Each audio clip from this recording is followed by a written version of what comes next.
Por último, vamos a hablar entonces de lo que es el manejo de la endocarditis y las posibles complicaciones asociadas a la misma.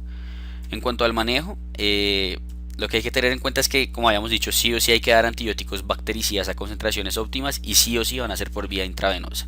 Hay un estudio que se ve en el New England que habla de una posibilidad de terminar vía oral, pero sí o sí se empieza intravenoso. Listo, lo de vía oral ahorita lo hablamos, pero sí o sí que tengan claro, o sea, endocarditis se hospitaliza, manejo intravenoso y va a ser largo el manejo. O sea, mínimo, la gran mayoría, 4 semanas de manejo antibiótico. El 10% van a tener cultivos negativos, lo cual nos va a permitir direccionar la terapia. O sea, igual que en todo, inicio un manejo antibiótico empírico, pero apenas me sale mi cultivo, desescalono o escalono si se requiere. Y como dijimos, va a ser una antibiótico terapia prolongada. Se van a tomar hemocultivos cada 48 horas durante el manejo antibiótico para valorar desde cuándo se tiene un hemocultivo negativo y se va a hacer valoración por odontología. ¿Por qué es importante esto de los hemocultivos cada 48 horas? Porque uno empieza, ese tiempo que hablamos de 4 semanas, 6 semanas, se empieza a contar desde que uno tiene el primer hemocultivo negativo. Listo, no es desde el momento en que inició el manejo antibiótico, no, es desde que sea el primer hemocultivo negativo o en caso de manejo quirúrgico desde el momento en que se sacó la válvula. ¿Listo? Entonces eso es como muy importante tenerlo en cuenta. Como dijimos, hay un estudio que salió en el New England, creo que se llamaba el POEMS, si no estoy mal, que lo que hacía era hablar precisamente de esto, de por qué no, a lo último, si un paciente está bien, está perfecto, no ha tenido complicaciones, ha respondido bien, se puede dar un manejo vía oral, tiene un buen soporte en la casa, etcétera, ¿por qué no lo mandamos para la casa y dejamos que después de 10 días de manejo antibiótico el paciente se vaya para la casa y termine en la casa? De 14 días de manejo antibiótico intravenoso, perdón, era el criterio de inclusión. ¿Qué es lo que pasa? Eso se puede hacer en un mundo utópico, allá en donde lo hicieron. No me acuerdo en dónde fue, pero allá donde lo hicieron, en un mundo utópico. ¿Por qué? ¿Qué decía este estudio? Que qué cosas se debían hacer. Primero, que el paciente tenía que tener niveles terapéuticos de los antibióticos orales que se le iban a dar. Eso no va a suceder acá en Colombia. Segundo, el paciente se tenía que visitar cada 2 a 3 días. O sea, el paciente tenía que tener una cita con su cardiólogo o con su internista cada 2 a 3 días. Eso tampoco va a suceder acá en Colombia. ¿Listo? Entonces, el punto es que, o sea, sí, ese estudio demostró que les iba bien, que tenían incluso menos complicaciones asociadas al cuidado de la salud, que tenían una adecuada resolución del proceso infeccioso, pero no es aplicable, o sea, no es extrapolable a nuestra, sí es extrapolable a nuestra población de pronto, pero no es aplicable a nuestra población, para que lo tengamos en cuenta. ¿Cómo va a ser el manejo empírico entonces en estos pacientes? A todos voy a hablar, que quede claro antes de empezar, esto es de manejo de válvula nativa o de válvula protésica tardía. Listo, el de válvula protésica temprana lo hablamos ahorita porque cambia un poco. El manejo empírico de una endocarditis de válvula nativa o de válvula protésica tardía va a ser con estos medicamentos: ampicilina más oxacilina más gentamicina. ¿Listo? La ampicilina buscando cubrir ¿qué? Los cocos gram positivos. La oxacilina buscando cubrir el estafilococo aureus. Y la gentamicina buscando si hay un gram negativo y para hacer precisamente eso que habíamos hablado de la sinergia para matar a los gram positivos. ¿Listo? Ese es como el objetivo y la lógica de poner esos tres antibióticos. Otra opción es colocar banco más genta. La banco le pega tanto a todos los cocos gram positivos y la genta le va a pegar a los gram negativos que se necesiten. UpToDate dice que de primera banco a todos y no le pone la gentamicina. Entonces, ¿qué opino yo? Yo me voy más por esta de arriba, que es la que recomienda la guía europea y es la que se utiliza en la Fundación Cardioinfantil. UpToDate recomienda banco a todos porque allá están jodidos con el MERSA. Digamos que acá no está todavía esa problemática tan elevada.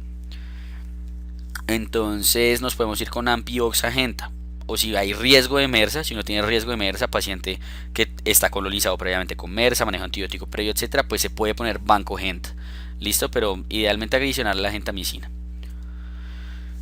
Se le pone ese manejo empírico y se empieza hemocultivos cada 48 horas y se ve si se logra aislar algo. Si se logra aislar algo, se hace el manejo dirigido. Si es un estreptococo, uno mira, es un estreptococo sensible o resistente hacia la penicilina. Que acordémonos que como tal la resistencia a la penicilina del estreptococo es rara, es más bien una sensibilidad disminuida. Cuando uno habla de la MIC de sensibilidad baja o de sensibilidad intermedia.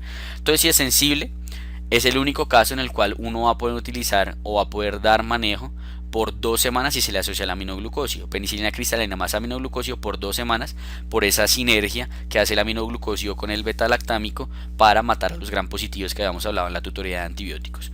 O si solo se le da la penicilina cristalina, se da por 4 semanas. Si es resistente, se le da penicilina más aminoglucósido por 2 semanas.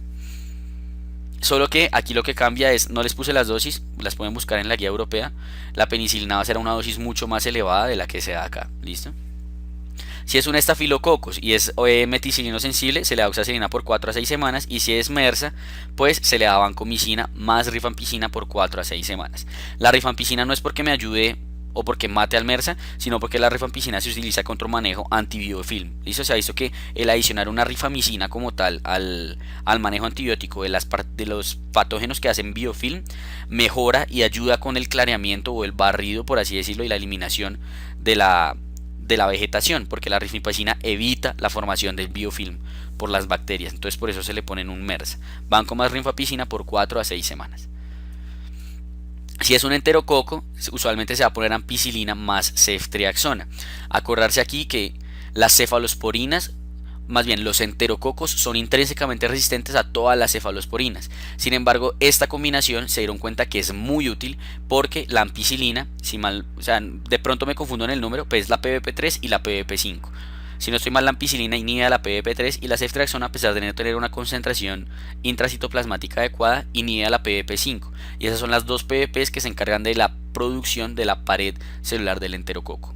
¿Listo? Entonces esta combinación es buenísima, se da más o menos por 4 a 6 semanas también, ahí me faltó el tiempo. Y por eso se le pone ceftriaxona a ese enterococo. ¿Listo? Porque mucha gente es como, ay, pero ¿por qué le ponen ceftriaxona si las cefalosporinas no le sirven a los enterococos? Esta combinación sí sirve, porque inhibe precisamente las PBPs de las cuales depende la formación de la pared celular de los enterococos. El ASEC se le va a dar ceftriaxona más gentamicina y no se va a recomendar la anticoagulación de rutina. ¿Listo? Y ese sería el manejo antibiótico que va a hacer. Empíricamente me voy a cubrir estreptococo, estafilococo, gram negativos. Entonces le pongo ampi, oxa, genta. Si tengo riesgo de MRSA o de resistencia, le pongo banco, genta. Si ya me salió el antibiograma y es dirigido, si es un estafilococo es sensible, oxa, es resistente, banco más rifampicina. Si es un estreptococo sensible, penicilina más aminoglucósido por 2 semanas. Y si es resistente, lo mismo, solo que una penicilina a dosis más elevada. Si es un enterococo, ampiceftriaxona, ya por lo que hablamos. Ojo, ampiceftriaxona si el enterococo es sensible a la ampicilina. Que eso pues cuando vean antibiograma, cuando estudian antibiograma van a ver que uno el enterococo, el fecalis y el faecium, uno solamente dice que el enterococo fecalis en su gran mayoría son sensibles a la ampicilina, mientras que el faecium la gran mayoría son resistentes a la ampicilina y se tienen que manejar con banco. Listo. Eso es importante tenerlo en cuenta. Eso sí, el enterococo es sensible a la ampicilina. Y si es ASEC, se le da ceftriaxona gentamicina y no anticoagular de rutina. Solo se anticoagula si tiene una indicación clara de hacerlo. ¿Cuándo se va a requerir un manejo quirúrgico? Porque muchas veces las endocarditis requieren que uno entre intraoperatoriamente a quitarle esa prótesis. Primero, que tenga una falla cardíaca sintomática asociada a su valvulopatía, que tenga una infección complicada, es decir, que haya un absceso, un aneurisma o una fístula, que sea un patógeno difícil de tratar, pseudomonas aeruginosa, un visa, que es un estafilococo aureus con resistencia intermedia a la vancomicina.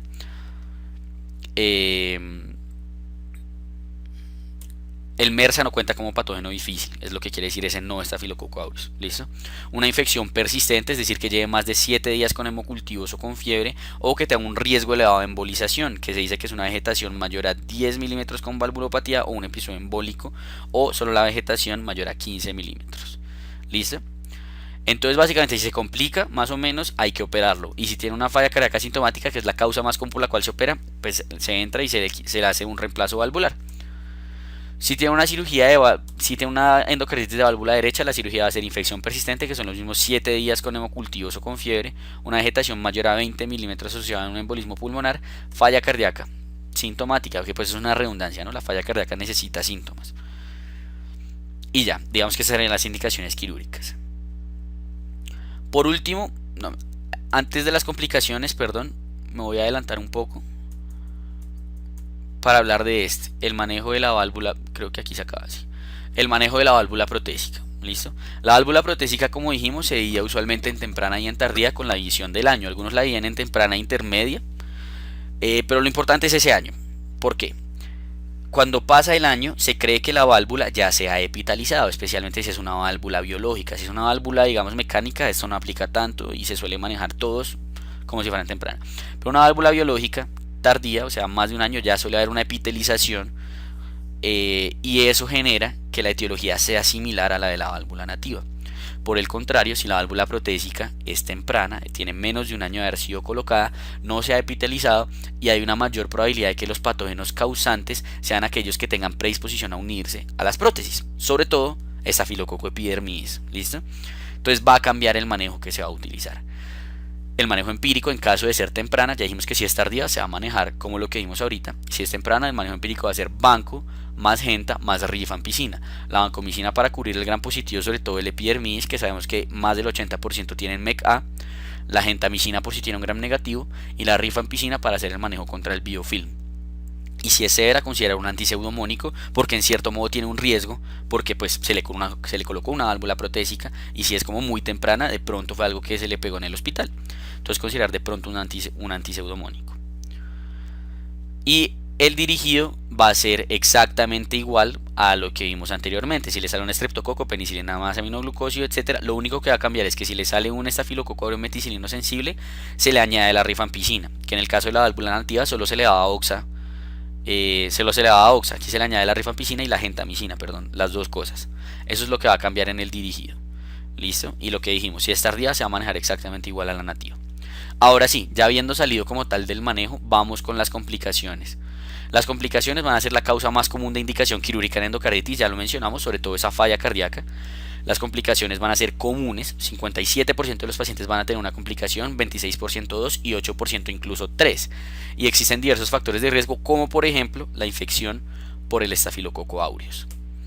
Las complicaciones se van a clasificar de acuerdo a qué es lo que estén afectando: cardíacas, metastásicas, metastásicas va a ser básicamente embólicas, neurológicas, renales, musculoesqueléticas, pulmonares, etc. En cuanto a las cardíacas, la más común va a ser la falla cardíaca, que ya dijimos va a ser la causa más común de hospitalización y también de muerte en la endocarditis. Y en algunos raros casos va a ser por regurgitación y por embolización a las coronarias. Puede haber un absceso perivalvular, que ya dijimos que es la excesión al anillo perivalvular, que puede generar arritmias por el compromiso del nodo auriculoventricular, y las otras son pericarditis y fístula intracárdica. Complicaciones metastásicas son embolizaciones. Las embolizaciones van a variar. Si la endocarditis es izquierda, pues la embolización va a ser sistémica, entonces va a ser o a cerebro o a psoas, a vértebra, o vaso, a donde sea. Mientras que si es derecha, que es la que hablamos usualmente en el aureus por usuario de drogas intravenosas, va a generar embolizaciones pulmonares y neumonías necrotizantes. Abscesos, el esplénico va a ser el más común y va a ser de muy difícil diagnóstico. Va a ser una fiebre de origen desconocido, no se sabe de dónde viene, tiene anemia, de todo. Entonces ahí salen los abscesos esplénicos. Aneurismas micóticos y otras complicaciones como las neurológicas, que van a ser más que todo ACV, abscesos, meningitis, encefalopatías. Y es importante tener en cuenta que, no sé, eso fue un estudio que hicieron. Cogieron todos los pacientes con endocarditis y les tomaron imagen cerebral a todos, una resonancia. El 80% tenían alteraciones cerebrales, fuera un ACV chiquito, un absceso, fue algún grado de alteración a nivel cerebral, tenían el 80% de los pacientes, pero solo el 40% generaban síntomas, o sea, la mitad de los que están realmente afectados. Entonces la gran mayoría de endocarditis van a ser su embolismo cerebral, pero muy poquitos realmente van a tener una repercusión clínica asociada. Las renales puede ser embolización, la glomerulonefritis, que está principalmente asociada a las infecciones estreptocóxicas, o nefritis intersticial debida a los medicamentos. Musculoesqueléticas, las osteomielitis por embolismos. Pulmonar, ya dijimos que es la neumonía necrotizante por el absceso pulmonar y demás. Puede haber derrame pleural y neumotórax. Y ya, ¿listo? Entonces más o menos el manejo sería ese, lo que hablamos, ¿listo? Entonces iniciar un manejo empírico, hacer hemocultivos cada 48 horas y el tiempo del manejo, acordarse que empieza a contar desde que sale el primer hemocultivo negativo. Todas van a ser de mínimo 4 semanas, excepto el estreptococo, que en asociación con asociando el beta-lactámico con el aminoglucosio se va solo de 2 semanas. ¿Listo? Acordarse que el manejo en la válvula protésica temprana va a ser diferente a todo el que vimos de la válvula nativa y la válvula protésica tardía, porque el manejo empírico va a ser con banco, gentamicina, rifampicina, mientras que en el otro era con oxa, ampi, genta. Y ya, una vez le sale el antibiograma, le hacen el manejo dirigido y se deja el manejo por todo lado. Acordarse, existe el protocolo para hacerlo vía oral, pero aquí por ahora en Colombia no. Vía intravenosa para todos y se quedan en el hospital. Indicación quirúrgica básicamente es si se complica, que la complicación más frecuente va a ser la cardíaca con una falla cardíaca. Y eso sería todo. Espero haya sido entonces de utilidad esta tutoría. Cualquier duda, cualquier cosa me comentan. Y nada, siempre a la orden.